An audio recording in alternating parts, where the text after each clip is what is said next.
बिस्मिल्लाहिर्रहमानिर्रहीम, अस्सलाम वालेकुम। आप इजी वीज़ा यूट्यूब चैनल देख रहे हैं। आप लोग आज जो वीडियो लेने जा रहे हैं, ये वीडियो बनाई क्यों जा रही है? वजह उसकी ये है कि बहुत सारे लोगों ने सवाल किया है कि ऐसे ऑप्शन ज़रूर दिया करें कि जिसमें तालीम की पाबंदी ना हो, जिसमें जॉब ढूंढने का झंझट ना हो, जिसके अंदर स्टूडेंट वीज़ा के एक्सपेंस ना हो, जिसके अंदर इमिग्रेशन के चक्कर ना हो, जिसके अंदर आइल्स ना हो, बड़े मोटे खर्चे ना हो। ये तमाम चीजें ना हो तो कोई ऐसा वीजा भी होता है, और वो भी शेंजन जोन के अंदर आ जाए, और वो भी 2 साल का वीजा पहले दें और 2 साल के बाद कंफर्म पीआर की तरफ चले जाएं। तो ये तमाम बातों का जवाब मेरे पास यस है।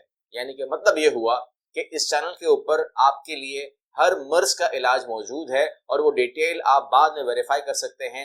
आपके पास इंटरनेट की फरावानी है, कोई पाबंदी, कोई मुश्किल नहीं है, ठीक है, आप कर सकते हैं। मैं नाम बताऊंगा तो आप समझ जाएंगे, और आप उसको उसी से सर्च करेंगे तो you will find out everything about this जो मैं बताने जा रहा हूं। बस फर्क ये है कि मैं आपको आसान जबान में एक्सप्लेन करता हूं, उर्दू में बयान करता हूं, ताकि आपके लिए आसानी हो जाए। लेकिन इससे पहले कि मैं इसका आगाज करूं, आप लोगों ने जो लास्ट वीडियो थी उसमें मुझसे पूछा है, बहुत कमेंट्स आए हैं कि आपने कहा है कि जी आपको फायदा होगा अगर आप काउंसलिंग में आएंगे मेरे साथ इस्लामाबाद में। तो मैं इन्फॉर्म कर दूं कि अब जो मैं आपको बता रहा हूं, तो इस्लामाबाद में काउंसलिंग हो रही है जस्ट इंटरनेशनल इंशाल्लाह आफ्टर ईद, यानी कि जैसे ही ईद खत्म होगी हमारी काउंसलिंग का आगाज हो जाएगा। ईद के चौथे दिन से हमारे काउंसलिंग का आगाज हो जाएगा, और ये तमाम सिलसिला जो है वो इस्लामाबाद में चलेगा। अब जो इजाफा हो गया है वो ये हो गया है कि जो रिक्वायर, आपको पता है जब हम इस्लामाबाद हमने कहा है तो जाहिर सी बात है कि मुमकिन नहीं है कि लाहौर या कराची से कोई आवाज ना आए। तो फॉलोड बाय लाहौर, सबसे पहले हमारी काउंसलिंग सेशंस इस्लामाबाद में होंगे, उसकी तकरीबन 5 दिन 6 दिन हम वहां पर ले लेंगे, और उसके बाद हमारा लाहौर में होगा। लाहौर में भी हमारे तकरीबन 4 दिन होंगे, और उसके बाद कराची में होगा, कराची में भी हमारे 4 दिन होंगे। तो ये फॉलोड बाय इस तरीके से प्रोग्राम होगा, आपने नोट कर लिया। लेकिन ईद के फौरन बाद इस्लामाबाद है। जो लोग बुकिंग कर रहे हैं, जिन्होंने कर ली है वो भी सुन लें, और जो करने जा रहे हैं वो भी सुन लें कि ये जो आप काउंसलिंग के लिए पेमेंट कर रहे हैं, ये कोई आप खर्चा नहीं करेंगे, ये आपको कोई खर्चा नहीं है। ये तमाम की तमाम अमाउंट, मैं लंबी बात नहीं करूंगा, एडजस्टेबल होगी। जो भी अमाउंट पे कर रहा है, ये तमाम की तमाम, मैंने कहा कि अमाउंट एडजस्टेबल है। ये कोई खर्चे में काउंट मत कर दीजिएगा, ये आप ही के पैसे होंगे जो एडजस्ट हो जाएंगे। तो इसलिए अप्लाई करते हुए घबराइएगा नहीं कि यार मेरे पैसे खर्च हो रहे हैं, ये एडजस्ट होंगे, ठीक है।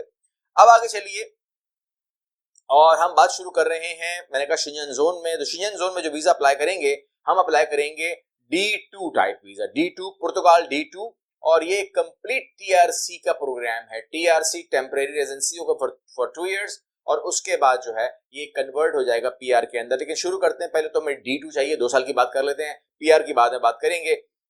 जो लोग इसको पार कर जाएंगे, पुर्तगाल में ये आपको बिजनेस स्टार्ट करके देगा, अपना कारोबार आप कीजिए, नौकरी शौकरी है नहीं, आपने अप्लाई नहीं करना जॉब के लिए तो आपको जॉब नहीं मिलेगी, तो फिर आपको काम करना पड़ेगा। अच्छा, एंट्री वीजा मिलेगा आपको। सबसे पहले ऐसे दिमाग में रखें कि कंफ्यूजन क्या होती है। जिन लोगों ने D2 टाइप वीजा करवाया और उनको हमने करके दिया, जब उनको हमने वीजा निकाल के दिया, मतलब वीजा उनको मिला, तो उस वीजा में लिखा हुआ था कि चार माह के लिए वैलिड है, ये वीजा 4 माह के लिए वैलिड है। वो कहते हैं सर आपने 2 साल का था, ये तो वीजा 4 महीने का है। ये एंट्री पास होता है, जब आप जाते हैं ना तो एंट्री पास मिलता है। जो स्टिकर इमिग्रेशन पुर्तगाल में आपको लगा के दे रहा है वो 2 साल का है, पाकिस्तान 2 साल का वीजा कभी नहीं लगता, दिमाग में रखिएगा। तो इसको आप क्लियर कर लीजिएगा।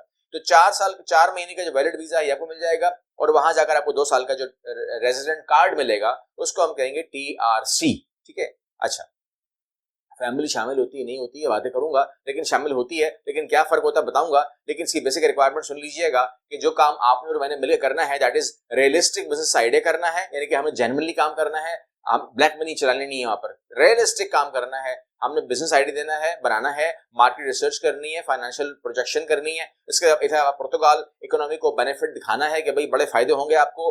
और इसके अंदर अगर आपने वीक बिजनेस प्लान बनाया, कुछ ही बना दो यार, कोई मसला नहीं है, तो केस खराब हो जाएगा। उसके बाद पुर्तगीज का NIF यानी कि टैक्स नंबर जनरेट होगा, ये हम किसी भी रिप्रेजेंटेटिव से मंगवा सकते हैं, आपको मिल जाएगा। इसके अलावा पर्सनल अकाउंट ओपन करना होगा वहां पर, और ये रिकमेंडेशन जो मैं देता हूं आपको, जो हमारी आजमाई हुई है, वो 12 से 15 हजार यूरो की होती है। इससे कम का बैंक अकाउंट वहां पे खोलने की जरूरत नहीं है। ठीक है। अगर आप कहते हैं कि जी मेरे साथ फैमिली भी है तो भाई उसी अकॉर्डिंगली आपको मैं इजाफा बताऊंगा कि इजाफा क्या हो सकता है। चलिए बता देता हूँ।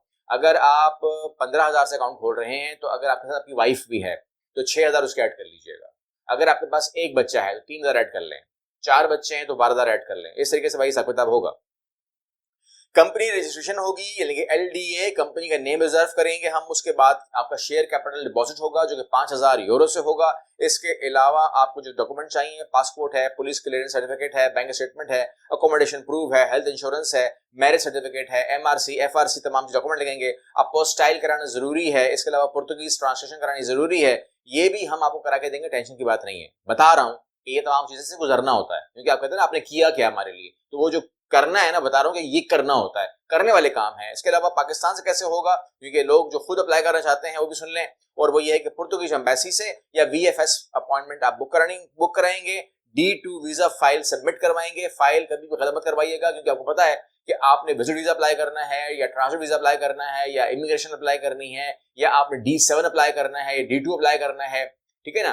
तो ये तमाम चीजें जो हैं वो एक ही फॉर्म पे नहीं होती हैं। फॉर्म ठीक भरिएगा। अगर आप खुद कर रहे हैं तो D2 वीजा फाइल सबमिट कीजिएगा, बायोमेट्रिक दीजिएगा।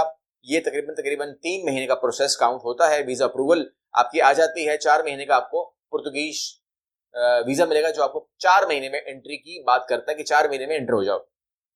इसके अलावा AIMA ऑफिस अपॉइंटमेंट होगी, 2 साल का रेजिडेंट कार्ड इशू हो जाएगा। और अगर आप कहते हैं कि जी वीजा फीस क्या है इसकी, तो ये प्रोग्राम अपनी नौयत का एक बहुत ही आला प्रोग्राम है जिसकी वीजा फीस सिर्फ 100 यूरो है। ठीक है, एक बंदे की फीस सिर्फ 100 यूरो है। रेजिडेंट कार्ड की फीस तकरीबन 150 यूरो है और रेजिडेंट कार्ड के बाद कंपनी सेटअप का खर्चा टोटल 5,000 यूरो है। और इसके अलावा फंड अप्रूव मैंने कहा कि 12,000 यूरो पकड़ लीजिएगा, यानी कि समझ लीजिए कि 20-25,000 यूरो आपके पास बजट में होना चाहिए। कैलकुलेट कर लें, बहुत ही रियलिस्टिक बजट बनता है अगर आप शिंजन जोन के अंदर फैमिली के साथ रहना चाहते हैं। Nothing like it. आप कहते हैं कि जी इसके अंदर और कोई ऐसी बात जो बताने वाली हो तो मैं आपको बिल्कुल कोशिश करता हूं कि मैं आपको इन्फॉर्म कर दूं। और वो ये भी है कि आप कहते हैं वो बिजनेस प्लान जो है वो कौन से वहां पे अप्रूव हो जाते हैं और कौन से डिसअप्रूव हो जाते हैं। हाँ, ये एक अच्छा सवाल है और इसको जवाब देना बहुत जरूरी है। सबसे पहले जो केसेस वहां अप्रूव होते हैं मैं आपको वो इन्फॉर्म कर देता हूँ। स्पाउस का खर्चा मैंने आपको इन्फॉर्म कर दिया है। बिजनेस इन्वेस्टमेंट आपको मैंने इन्फॉर्म कर दी है। तमाम चीज आपके इल्म में आ गई है। रिजेक्शन की जो रीजंस है ना वो मैं आपको इन्फॉर्म कर दूं कि कुछ लोग बोलेंगे भाई रिजेक्ट किस तरह क्यों हो सकता है। वीक बिजनेस प्लान, अगर आपने चल चलाओ काम कर दिया ना कि यार बना दो यार किसी तरीके से भी, तो अगर स्टेप समझ में नहीं आ रहे तो रिजेक्शन की वजह बनेगी। अगर आपने फंड जो है वो किसी से उधार लेके डाल दिया है या आपने उसकी रसीदें नहीं दी, कहाँ से पैसा आया है, कहाँ आप काम कर रहे हैं, तो भी रिफ्यूज हो सकता है। और जो बिजनेस है वो सिर्फ कागज पर ही है, नजर आ रहा है, पेपर वर्क नहीं, वो ऑथेंटिक नहीं है, या फेक डॉक्यूमेंटेशन लगाए जा रहे हैं या इनकम्प्लीट डॉक्यूमेंट लगाए जा रहे हैं, तो ये तमाम की तमाम चीजें जो हैं ये आपके केस को खराब कर सकती हैं या रिफ्यूज कर सकती हैं, फिनिश कर सकती हैं। फिर आप कहते हैं कि वो आइडियाज बताइए जो वहां पे अप्रूव होते हैं जल्दी, यानी कि पुर्तगाल की रिक्वायरमेंट है। दैट इज अगर आपका ताल्लुक IT सर्विस से है, अगर आपका ताल्लुक डिजिटल एजेंसी से है, अगर आपका ताल्लुक इंपोर्ट एक्सपोर्ट से है, अगर टूरिज्म रिलेटेड सर्विसेज से है किसी भी तरीके से, अगर आप टूरिज्म पे काम करते हैं, अगर आपका ताल्लुक कंसल्टेंसी से है, स्मॉल बिजनेस रेस्टोरेंट से है, फूड बिजनेस से है या टेक्निकल सर्विसेज से है, तो ये तमाम के तमाम जो सेकेंडरी सर्विसेज के अंदर बहुत सारे काम आते हैं। यानी कि फॉर एग्जांपल ऐसे लोग भी होते हैं जो कंस्ट्रक्शन साइट को लेबर प्रोवाइड करती है, तमाम चीजें, तो ये तमाम चीजें जो हैं वहां पर बहुत ही रियलिस्टिकली आपको सपोर्ट करती हैं। सिटीजनशिप जो है वो 2 साल के बाद अप्लाई आप कर सकते हैं। 5 साल के अंदर आपको PR मिल जाता है। लेकिन जब आप सिटीजनशिप में जाएंगे तो याद रखिएगा कि आपको A2 लेवल का पुर्तगीज कोर्स करना पड़ता है, या आपको जबान आती है तो आपको टेस्ट देना पड़ेगा। ये तमाम चीजें भी क्लियर कर लीजिएगा। कोई प्रॉब्लम नहीं है, इसके ऊपर मैं बात कर सकता हूं, आपको मैं दोबारा कह रहा हूं कि इस पर हम बात कर सकते हैं। और इसके अलावा ये प्रोग्राम सबके लिए नहीं होता, यानी कि आप ये नहीं कहिएगा कभी भी कि ये आपने क्या बता दिया, इतने पैसे मेरे पास होते तो मैं ये कर लेता वो कर लेता। ये उन लोगों के लिए है जिन्होंने मुझे भर भर के ईमेल्स की हैं, व्हाट्सएप की हैं, मैसेजेस किए कि जी मेरे पास मुझे जॉब नहीं मिल रही, मैं कोशिश कर रहा हूँ, या मुझे पढ़ना नहीं है वहां पर, या मुझे वहां पर फला फला हो रहा है, मसला हो रहा है, या मुझे इमिग्रेशन नहीं अप्लाई कर सकता, मेरी तालीम कम है, या मेरी उम्र ज्यादा है।